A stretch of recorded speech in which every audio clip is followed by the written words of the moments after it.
For those of you that don't know me, I'm the principal of the school. I'm Rhonda Warren, and I'm going to just tell you a little bit about myself and a little background here and people in my life that I love. The first picture up here is my son and my 2 grandchildren, and as you can see, my son is, he works for Avondale Fire Department. He is a medic and a firefighter, really proud of him, and of course the little ones. The next one is me with my grandson. He just promoted from kindergarten last year, so he's going to be a 1st grader this year.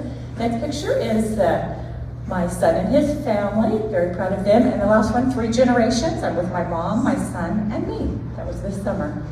A little bit about my educational background. I should probably tell you, I went to Greenway High School, so I was right up the road. I got my bachelor's degree from Grand Canyon University, and I have a master's in education and in leadership, and I have worked for this district for 40 years. I started as a volunteer, I did my student teaching here, and I taught at several schools. I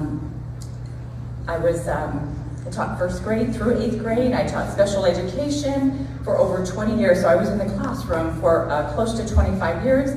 I was at Cactus Rin, Alta Vista, Acacia, Lookout Mountain. I was a special services specialist, which is like a coordinator for special education. I was an instructional coach, like Holly, and assistant principal over at Shaw Butte. And this is my 13th year as a principal.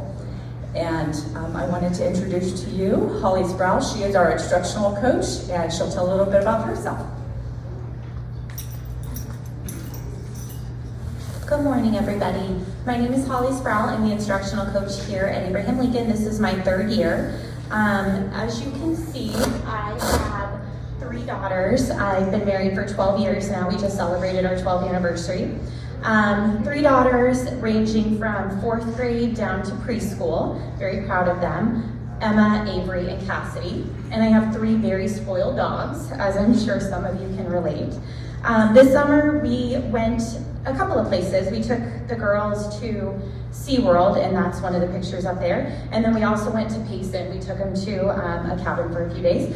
And I am a Seahawk fan. Hopefully that does not deter you from, still liking me. But my husband and I went to training camp a couple of years ago in Seattle, which was a highlight definitely for me. All right, just a little bit about my educational background. I got my bachelor's in elementary education from ASU West, actually, the West Campus.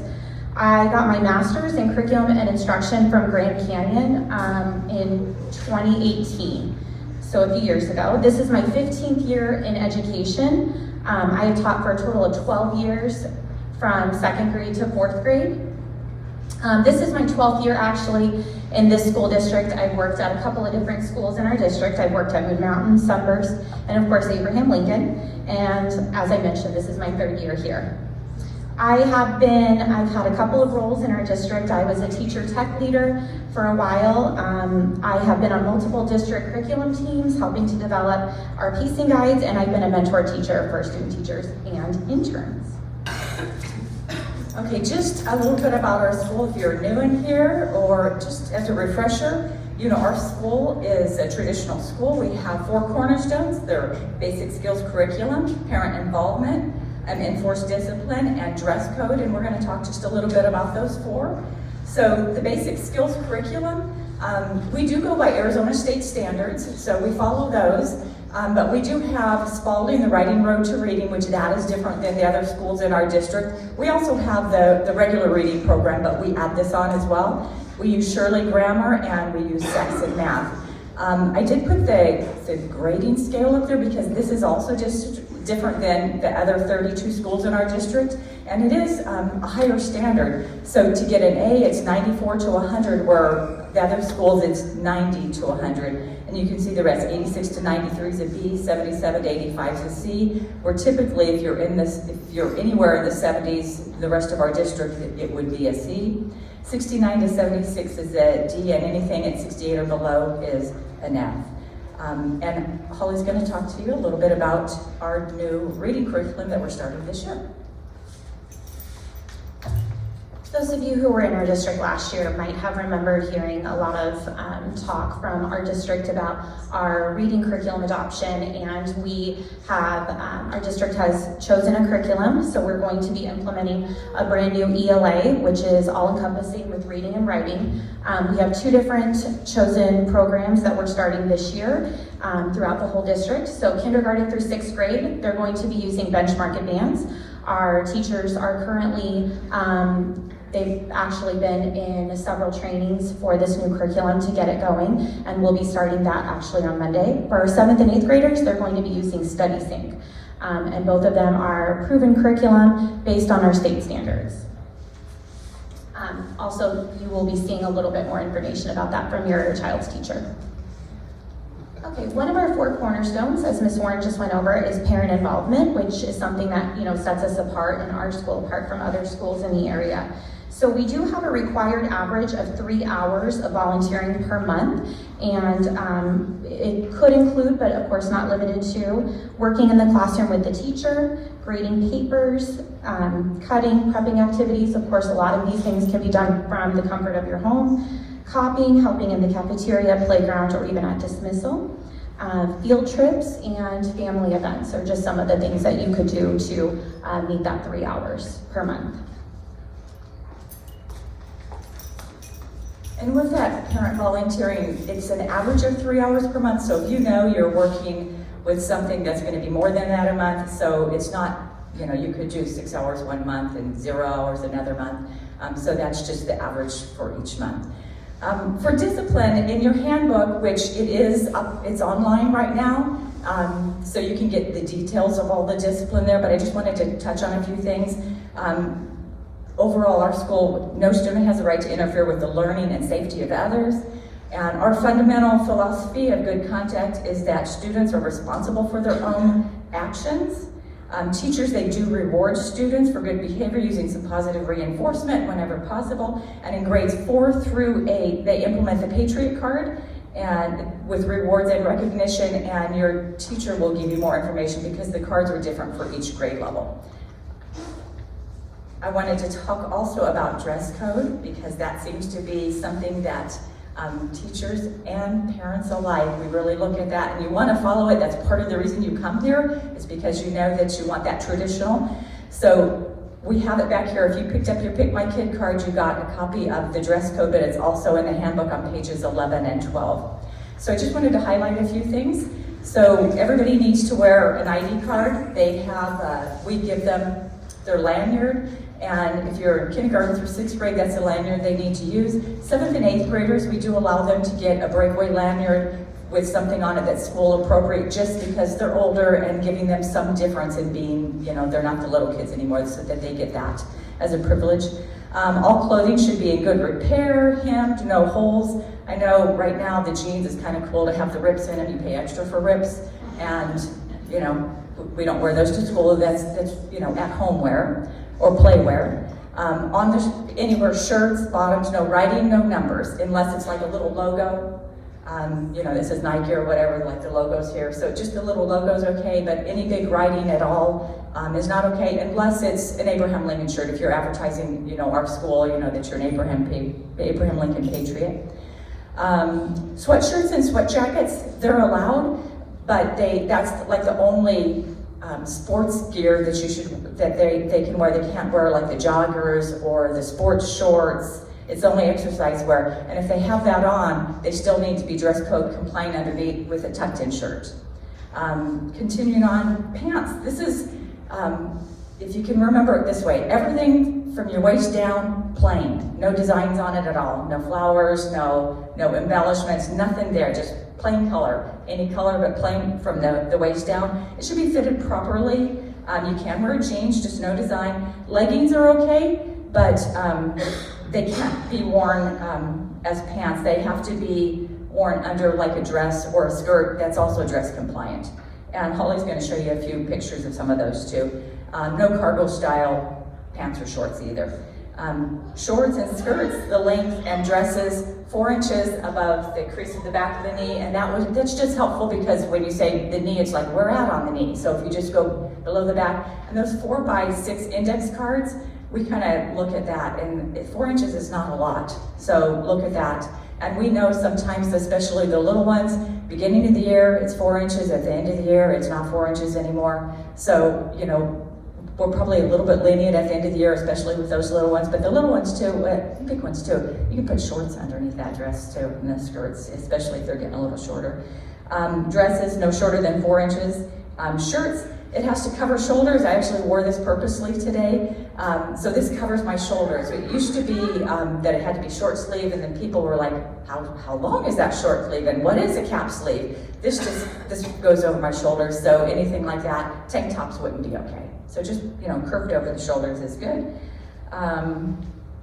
They have to be long enough to tuck in, and I know right now if you have junior high kids, this is tough to find these shirts to tuck in because they're making them all crop. See, she's laughing up here. She knows she's been shopping already. So it needs to be long enough to be tucked in and stay in. So look around for those. Let's see. They can have designs on them, just no numbers or writing.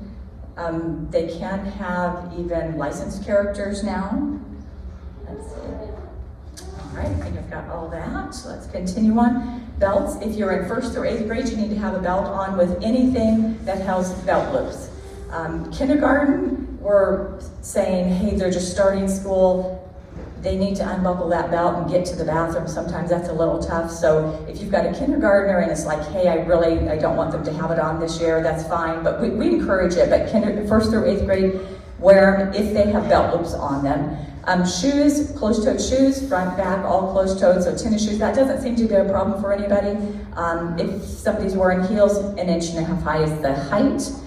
Hair needs to be neatly groomed. So there's not a length that it has to be, but it has to be out of the eyes. So if it's hanging down here, they have to be able to pull it back, tie it back, gel it back. We don't want them hanging anywhere where it's gonna be in their eyes where they can't see for learning. So we will call you if it's long and they won't keep it back, which we have some that they do that. Sometimes it's a little one because they're little, and sometimes the older ones because they're trying to hide themselves. So, you know, just neatly groomed out of their eyes. Also, no chemical coloring of any sort. If it's natural coloring. So no coloring, not the reds, the purples, or even if you've got the older girls that want to put the blonde streaks in, just no coloring. Wait till you get to high school to do that. Makeup and jewelry, basically no makeup or dangly jewelry. So of course you can wear bracelets or necklaces. The earrings, if anybody's wearing earrings, they really should be post. Even dangles like mine, just it's a safety thing. On the playground, it could get caught and pulled. So earrings are okay, but just like the little stud things. The only makeup would be like a lip gloss or, you know, something clear, or chapstick and clear fingernail polish. That's it for any makeup. No temporary tattoos, regular tattoos, you know, we're just staying clean. And Holly's going to show you some samples. Okay, as you can see on the screen, these are some examples of school-appropriate dress wear that students could wear. So you'll notice all of the shirts, they do not have writing on them. We do have a rainbow up there, but that's okay because it doesn't have any writing. And like Ms. Warren mentioned, licensed characters are now okay. So if your child was wearing a Mickey Mouse shirt, that's totally fine as long as it doesn't say Mickey Mouse. So hopefully that makes sense. We have some examples of shorts. Notice if it doesn't have any belt loops, then a belt is not required. They're all appropriate length. You'll notice that there are closed-toed sneakers up there. We have our belts up there. Just a reminder to, if there's a belt loop, again, to wear a belt. You'll notice that there is a really cute outfit with a dress and some leggings underneath. That is dress code length appropriate, so that dress would be okay to wear with those leggings. But the leggings could not be worn as pants alone. You'll see the hooded sweatshirt. Now, it's important to remember here and remind your students that that is totally fine. However, underneath that that sweatshirt, especially in these really hot months, they do need to have a shirt underneath that is dress code compliant, and it does need to be tucked in with a belt. We did have some of our older kids that, they were kind of trying to get away from having to wear a belt and tuck in their shirts, and they kept their hoodies on or sweatshirts all day long in 110 heat, which I would not recommend. That's probably not safe for them to do that. So just a reminder about that. Again, these are all approved, so you'll see again the plain tops. We do have Spider-Man up there, but that's okay because it doesn't say Spider-Man. Something I did forget to point out on the previous slide, all of the bottoms, they were all plain, no designs, no fraying, no holes. Again, we just have some more examples of belts, and we have our hooded sweatshirt, again, perfectly fine as long as it has a tucked-in shirt with a belt underneath. The next slide, these are all non-examples to show you what would not be dress code compliant. Let me turn my paper here. Okay, so we do have, some shirts that have writing on them. So, Nike, Girls Rule. We do have a marble shirt up there. If it didn't have marble on there, it would be okay. We have a tank top that would not be okay. Again, it doesn't cover the shoulders. We have some makeup up there. Again, just a reminder, girls can wear lip gloss, but that is the only lip wear. They are able to have clear nail polish, but no other color nail polish. So that's up there as well. You'll notice that there is a really cute looking kind of a baby doll green dress. Super cute, however, that would not meet the dress code compliant length of no shorter than 4 inches above the back of the crease of the knee. I practiced that, so.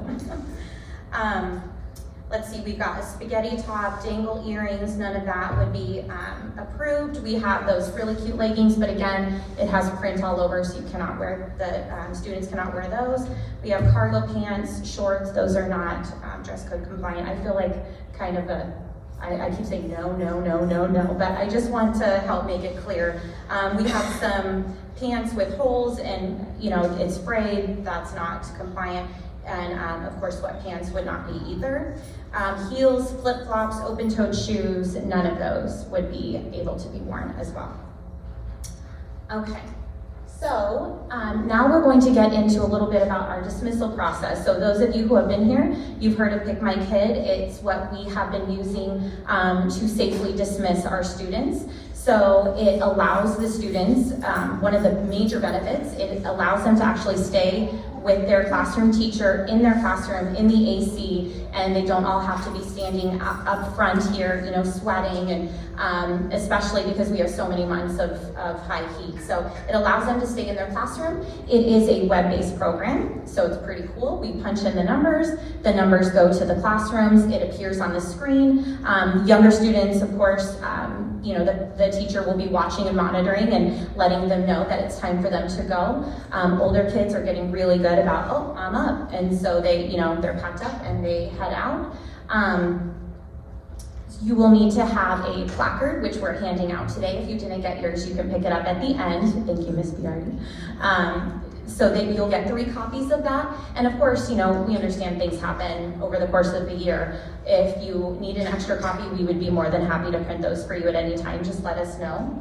So you need to have that very obvious, in your car, so that way when we're walking by, we can clearly see the number and we can call it in. And you need to have that placard whether you're in your car or whether you're walking to pick up your child near the flagpole. So students will be passing through the cafeteria. So there's one location instead of, students kind of pouring out of everywhere to kind of keep everybody safe and monitored. All students will be coming through the double doors just outside of these double doors, and they will pass through this hallway, and they're used to it.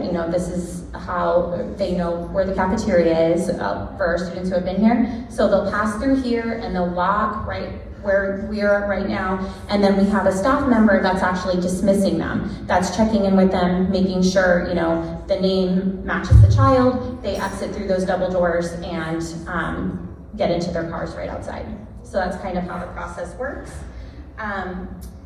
New this year, we're doing our first dismissal is just kindergarten and first grade students. So we have limited first dismissal to just kindergarten and first grade. That dismissal is at 2:50 and that is 1:20 on Wednesdays. Wednesdays we do have early release.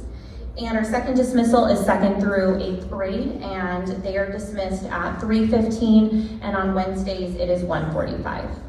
So if you do have that kindergarten or first grade student and you have somebody else in an upper grade, your kindergarten and first grade student can stay in their classroom with their teacher and be dismissed with their sibling. That way you don't have to come through twice. And they aren't somewhere else, they stay with their teacher. And if they're the little ones, if they have an older sibling, the older sibling can actually go pick them up in their classroom and walk out together. And if they, later in the year, like our first graders, they'll probably meet their brother or sister in the courtyard by the tree, and then they dismiss together. We don't let one come out before the other one unless you are actually picking up at 2 different dismissals.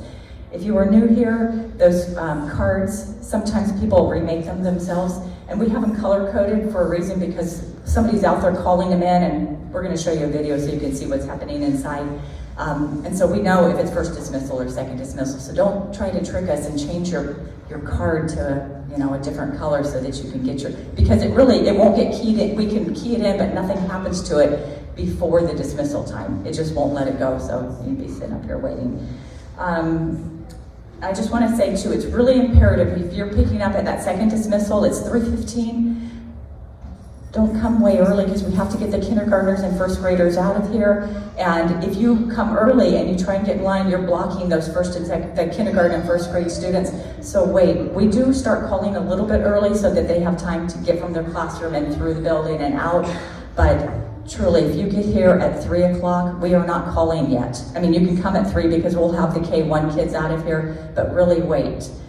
We're not calling at 3, so even if you get here, but if you like waiting a little bit, we do start calling around 3:05, but positively not before that. So don't try and come 15 minutes early because we're still getting the little ones out of here.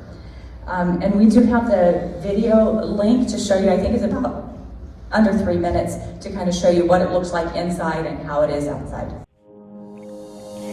Pick My Kid is the process Abraham Lincoln School is using for a safe and efficient way to dismiss about 600 students. Students are assigned a specific Pick My Kid number.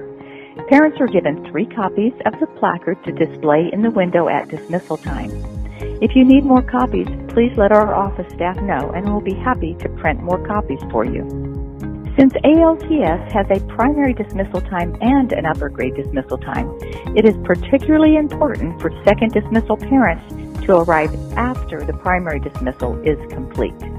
Once you enter the parking lot, a staff member will call the Pick My Kid number into our dispatcher, who enters numbers, and that information immediately populates on a computer screen displayed in your child's classroom. There are 2 locations a staff member will call for students. One will be in the parking lot as cars drive through, and the other at the gated area by the cafeteria. As long as there are parents coming in, the 2 staff members will alternate calling numbers between car and walk-up. Students are released based on when they are queued into the system. The classroom teacher notifies the student and dismisses for pickup. Students leave the classroom, passing through the courtyard, where a staff member ensures students get to the cafeteria, where they are dismissed to meet their parent.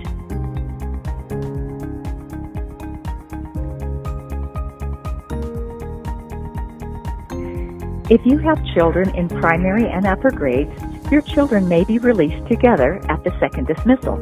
Your kindergarten and first grade students are safely in class with their teacher while waiting for second dismissal.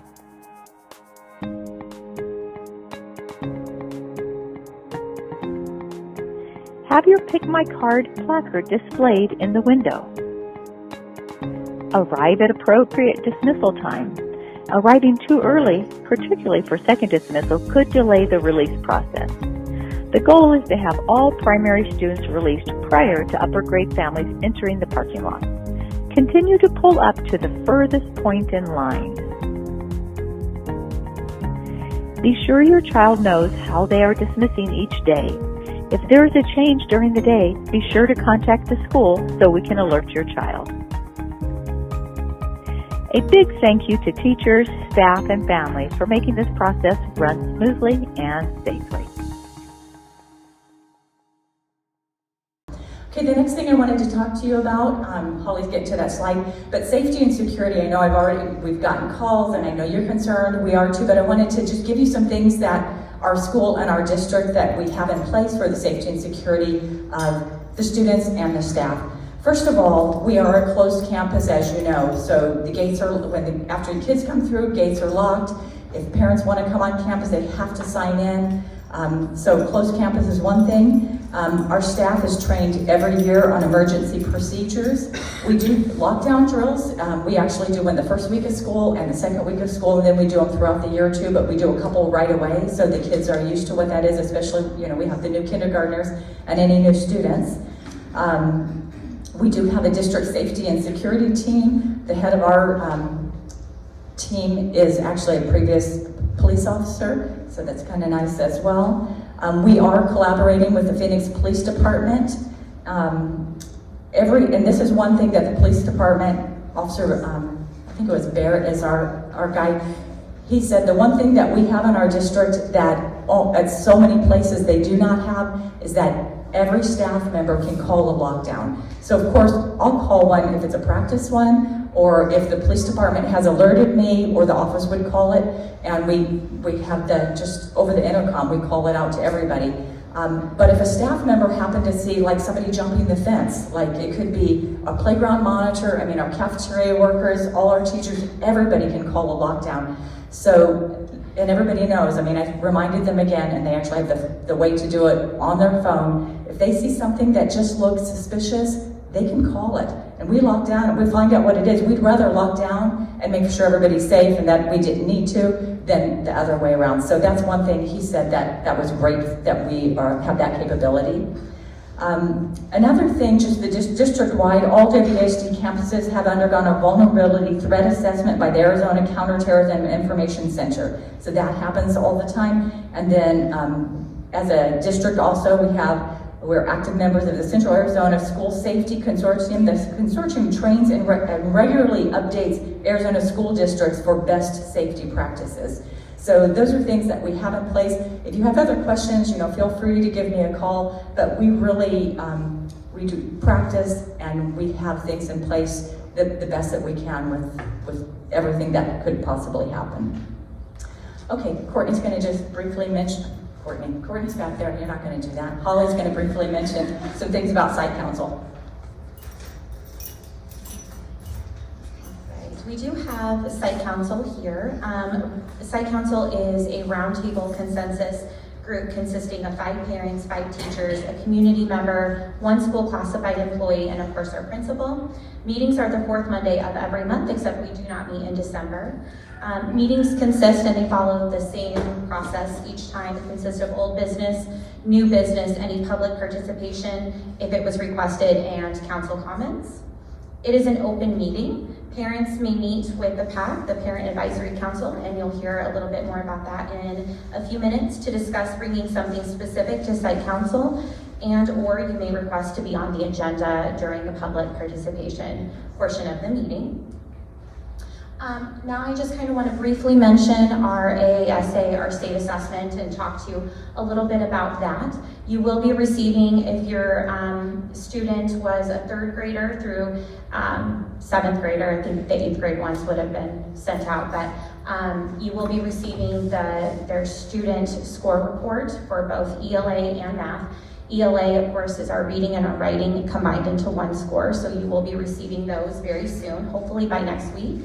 And then I just kind of wanted to do a little celebration. I love data, there's a whole bunch of it, but I didn't want to bore you with it at this early in the morning. But I will tell you that I'm very excited because we were the top school. Our scores, our ELA scores, total combined for 3rd through 8th grade, was the top score in the district for our ELA percentage, which was pretty incredible. Our teachers and students worked so hard, and of course, our parents are a huge part of that. your active participation in being involved in their education is what makes that possible. Our math scores were the second highest in the district. We were just below Lookout Mountain, so we were right there at the top as well for math. So that's pretty incredible as well. And just a little tidbit about math, because I just thought of it. We are going to be, the district is going to, and you're going to start hearing about it probably pretty soon, about a new math curriculum adoption. But I just wanted to reassure you that we will be involved in that process as well, in making sure that the traditional values would be aligned in that curriculum. Okay, I wanted to introduce some new people you'll see on campus. The first picture here, her name is Gail Parisi. If you email her, it's Linda Parisi, and she is our new special education teacher. She's going to be working with kids in kindergarten through 4th grade. The next picture is Tim Huff, and if you want to email him, you actually have to do David Huff. So we've got 2 people using their middle names. And he is a new 2nd grade teacher here. He does have quite a bit of teaching experience, and he has taught 2nd grade before as well. And I should say Gail too, she has taught special ed from kindergarten through 12th grade, all over the place. She's nationally board certified as well. The third one is Ariel Smith, and she is our junior high science teacher. And if you're wondering about Cassie Knoll, she is still in our district, but she took a job over at Saguaro doing what Holly's doing. So we were really sad to lose her, but she's moving on, doing something that she was really looking forward to. And the last picture up there is Vicki Link, and we have a new specials this year, and it is a character and leadership class, and it is for our kindergarten through 8th grade students, so it's going to be with our other specials, art, music, and PE, and so we're really excited to have her here. She has over 20 years of teaching experience, as well as she has actually taught this class for 2 years. It's a pretty new class, and so she has experience with that too. And I'm telling you, every day she comes into my office saying, Rhonda, thank you so much. I'm so glad I'm here. I just love this school and I love the people. So I can't wait for her to meet the parents too, because she's so happy to be here. And then we have a few more. The first picture is Susan Denny, and she is our new speech teacher. Our speech teacher is only here 1.5 days a week. The gal that was here before, Heidi, she's still in our district, but she is full-time at another school. She was splitting before. The next picture is Cecilia Robles, and she is our new social worker, and she's going to be here 3 days a week. And the next one is Sherry Desch, and she is reading intervention for the younger kids, and she's here part-time working with Eric Adelson. And the last picture, you may know her, Roseanne Knight. She's the one that's doing all the videos for us, and she's doing a media class in the morning, 4 out of 8 days for some junior high kids. And so she's not here very much, although she will be. She's hired just 1/10, that's what that is, to do just that morning class 4 out of the 8 days. And I asked all of them to send me pictures. I asked Roseanne, and I said, or I can pull it off Facebook, and she goes, I don't care, I don't. And I said, I like that one, with Minnie Mouse, so that's why you have that picture up there. So we appreciate you coming. If you have questions for us, feel free to email, call us, and we have our parent group here, and Josh Perkins, he is the president of the parent group, and he's going to give you a little bit more about the two. There's Guild and there's PAC, and he will fill you in on that as well. So thank you guys for coming. Again, if you didn't get your Pick My Kid placard, make sure you pick it up in the back, and then parents have some stuff for you in the back too. Come on up, Josh.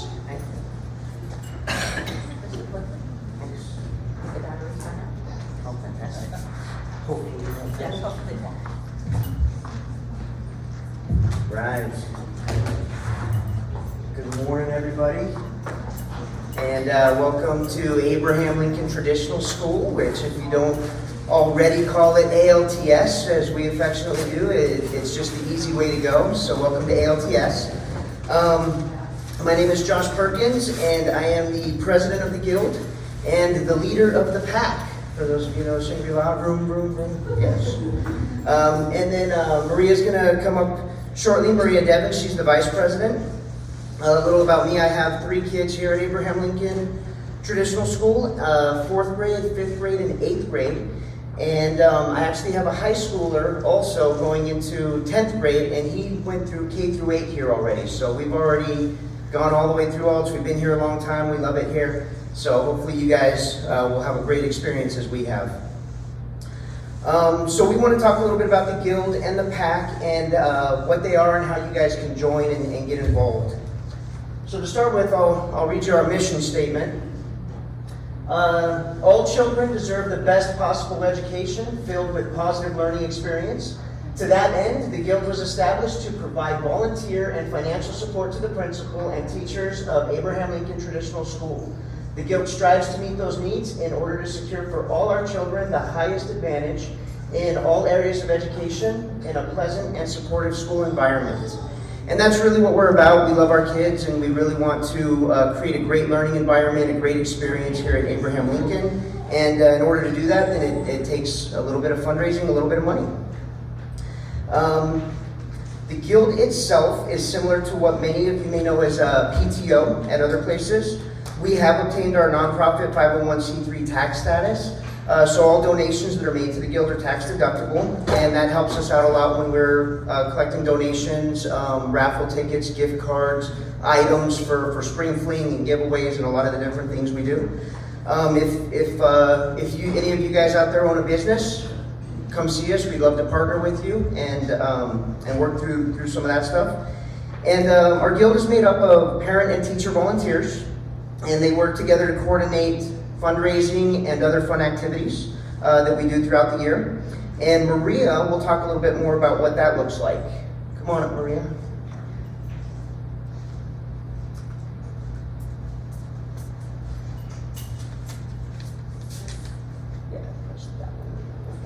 Hi, I'm Maria Devins. I have an incoming 6th grader, 1st grader, and kindergartner.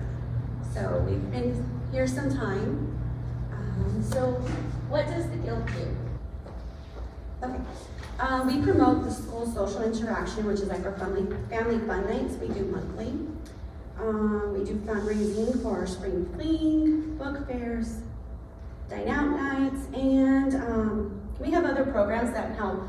If you guys can help us donate and give back to our school for Amazon Smile, Box Tops, grocery store programs, I think like Fry's, and then the American Furniture Warehouse.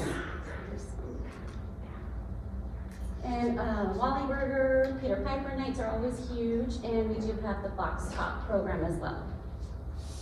And then, why do we fundraise? We fundraise to support the teachers and them having the materials that they need to be effective in the classroom. So this will help with the curriculum, this will help with teacher classroom funds, family fun events, rewards, prizes, and we also have paid for Scholastic and Time Magazine subscriptions, and any other educational needs that come out throughout the school year that's not typically covered by the district. We do this just to make our school better for our children and provide a positive example of service for our children, so they don't have to, like the typical brochures or going to families to sell. We kind of just do that in-house. And then spring fling. Spring fling is coming back. We haven't had spring fling in the last couple of years, so we're excited to bring it back. It's the first Saturday in March and includes like inflatables, games, crafts, entertainment, food, and a silent auction. This is our main and largest fundraiser. It's a huge family event that we do for our school, and on average we raise about 16 grand in just that one day. It's basically like a fun school carnival, and we really look forward to it every year. So family fun nights are every month. We usually do like a bingo night, family dance, ice cream social, and we're welcome to any ideas and creativity you guys may have, and we can help plan with that. We're excited to hear new things and keep things fresh. What is the Parent Advisory Council, which is the PAC? This one's mine. Yeah. Thank you. And one other fundraising opportunity before I move on to this that I wanted to address is the awesome marquee that you guys saw when you came in.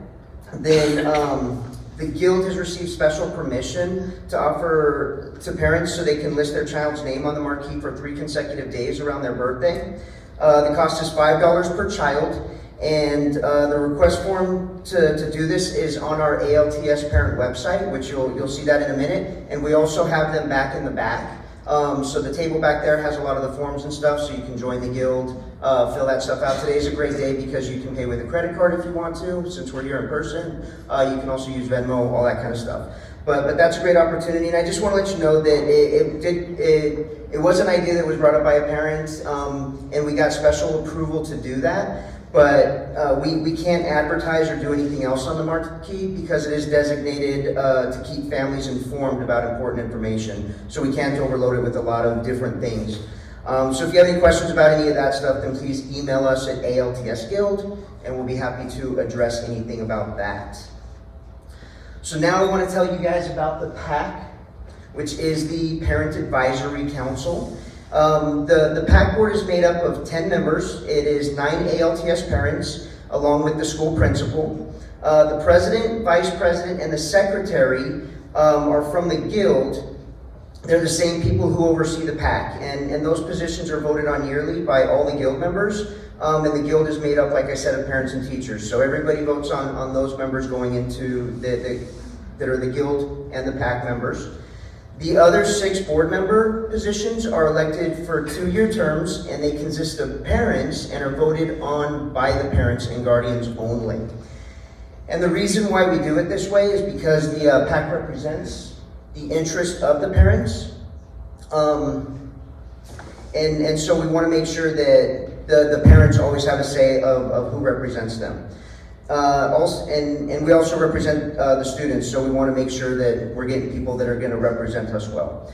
The PAC also includes the 5 parent members who reside on site council per ARS 15351. Site council is what Principal Warren talked a little bit about. And being on the PAC does not mean that you have to be on site council, but in order to be on site council, then you do need to be on the PAC and attend the monthly meetings. And that way you know what topics will be discussed at site council, since anything that will be voted on at site council will come through the PAC first so that the parents can discuss it and kind of determine where we're going with stuff. It's the parents' say essentially where we have that opportunity. The PAC is also committed to working alongside Principal Warren in promoting and upholding the 4 cornerstones that she talked about. The PAC also helps answer questions about the dress code. If you have any uncertainty about what is acceptable or not acceptable, then you're welcome to email us for clarification. Or if you have an issue with the dress code, you can talk to Principal Warren, and you can also come to the PAC and we can address it as a parent group as well. We'd love to see you guys at our first meeting on August 16th at 7 p.m. That's going to be our first guild meeting. And we do have some open positions on the PAC board, so you can come and fill out a self-nomination form and join the PAC and be on site council and all that kind of stuff. And to help you remember all of these things, then please buy a calendar. It's a great way to stay on top of things. It outlines all of the holidays, breaks, and the events that we have planned throughout the year, so you know what to watch out for. It also has the 8-day rotation that your kids will be on for specials, so you'll know what day your kids are on. And it has the school start times and end times up here, so you don't get lost on that. And then it's got the office and the attendance numbers as well, so everything's right there, easy for you on a tear-off calendar. Calendars are $4. But if you pay the $10 guild membership today, then you get a free calendar. And you can buy multiple calendars, you can buy more than one, but you do get a free calendar with your guild membership. And that membership makes you a voting member at any of our monthly guild meetings. And I want to let you guys know, research makes it clear that when parents get involved in their children's education, the children do better in school and the school as a whole becomes more successful. The guild and the PAC are just a couple ways to jump in and be involved and get to know people and be part of the ALTS community. So I'll hand it back over to Maria. She's the creator of the ALTS Parents website, and she'll share some important ways that you can stay informed. All right, so every month it's actually the 3rd Tuesday of every month, we meet in the cafeteria for our guild meetings. everyone's welcome to join, even if you're not a paid Guild member. If it's something you want to stop in and listen to, you're more than welcome. So pay attention to the slide, get the calendar, it's on there. Third Tuesday, got it. You can find us on Facebook at our ALTS parents page. And here's our email. It's also will be, is it on the calendar? Yes, it's on the calendar as well. And then this is our QR code. That is our new website for our parent group, and it has the links to our Facebook page, our email, and even our YouTube page. Roseanne, Coach Knight, does a lot of fun videos for the children and families, and so that link's there as well. And then again, the $10 per family once a year. It includes the school calendar. You sign up today, and you're all set. And I think this concludes it. Yes. Yeah, so just at the back table, if you want to order your t-shirts, we have stickers, like the water bottle stickers, and sign up for the guild or in the back. And excited to chat with you guys. Thank you. Thanks, guys.